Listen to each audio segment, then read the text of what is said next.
Without the 600,000 votes, the members from Azimio would have scooped us with about 400,000 votes in the 2022 general election. So the utterances made by the Nyeri governor are quite unfortunate, and we demand him to apologize to the Western Kenya people. We are giving him an ultimatum of 24 hours, and we believe that UDA is a united democratic alliance, and where we welcome each and everyone into the party. So the Secretary General has been really fighting hard to ensure that what the President promised during elections are actually being implemented.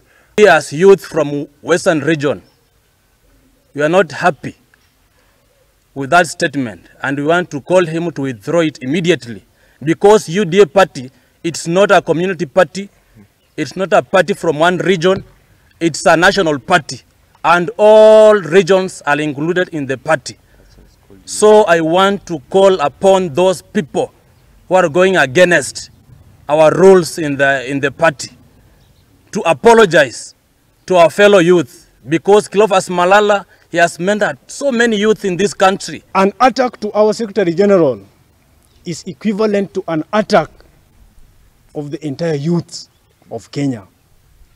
And we call upon Governor to withdraw his statements with an immediate effect, or else we are going to take the immediate action, we as the youth of Siaya, especially the youths who are energetic, the whole of Kenya.